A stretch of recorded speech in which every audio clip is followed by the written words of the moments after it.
والجان خلقناه من قبل من نار السموم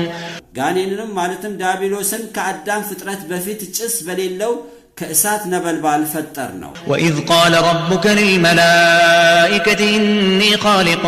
بشرا من صلصال من حمأ مسنون አንተ ነብይ ሆይ ጌታ አላህ ለመላእክቶች እኔ የሰው ልጅ ማለትም አዳምን ሲደርቅ ከሚንቋቋ ሲቆይ ጠቅሮ ሽታ አምጥቶ በአይነቱ ከሚቀየር ጭቃ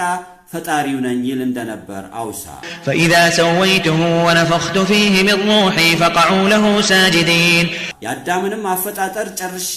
ካስተካከልኩት በኋላ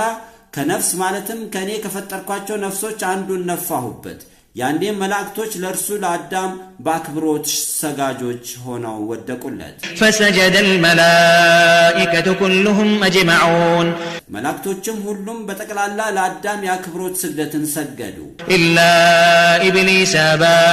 أن يكون مع الساجدين ዲያብሎስ ግን ከሰጋጆች ጋር ለመሆንና ለአዳም መስገዱን እምቢ አለ قال يا إبليس ما لك ألا تكون مع الساجدين አላህም ለሰይጣን ዲያብሎስ ሆይ ከሰጋጆች ከመላእክቶች ጋር የማትሆንበት ምን ምክንያት አለ አለው قال لم أكن لأسجد لبشر خلقته من صلصال من حمأ مسنون ዲያብሎስም እኔ ሲደርቅ ከሚንቋቋ ሲቆይ ጠቅሮ ሽታ አምጥቶ በአይነቱ ከሚቀየር ጭቃ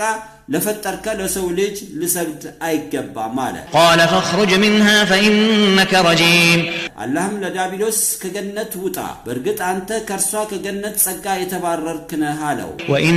عليك اللعنة إلى يوم الدين አላህም ለዲያብሎስ በርግጥ ባንተ ላይ እስከ የፍርዱ ቀን ዓለም ፍጻሜ ድረስ እርግማን ተገባህ አለው قال رب فانظرني إلى يوم يبعثون ዲያብሎስም ጌታዬ አላህ ሆይ ሰዎች ከቀብር እስከሚቀሰቀሱበት ቀን ድረስ በምድር ዓለም አቆየኝ አለው قال فإنك من المنظرين አላህም ለዲያብሎስ በርግጥ አንተ በምድር ዓለም ከሚቆዩት ጋር ነህ አለው إلى يوم الوقت المعلوم አላህም ለዲያብሎስ በምድር ዓለም የምትቆየውም የሰው ልጅ ከቀብር እስከሚቀሰቀሱበት ቀን ድረስ ሳይሆን ፍጥራን ሁሉ ሞተው እስከሚያልቁበት አላህ ዘንድ እስከሚታወቀው ጊዜ ድረስ ነው አለው قال رب بما أغويتني لأزينن لهم في الأرض ولأغوينهم أجمعين ዲያብሎስም ጌታዬ አላህ ሆይ እኔን ባጠመምክበት ስልጣን ይሆንብህ በምድር ላይ ለሰው ልጆች ወንጀልን አሳምርላቸዋለሁ ጠቅላላቸውንም አጠማቸዋለሁ አለ إلا عبادك منهم المخلصين ዲያብሎስም ለአላህ ፍጹም ሆነው አንተን ብቻ የሚያመልኩት ባሮች ሲቀሩ የተቀሩትን አጠፋቸዋለሁ አለ قال هذا صراط علي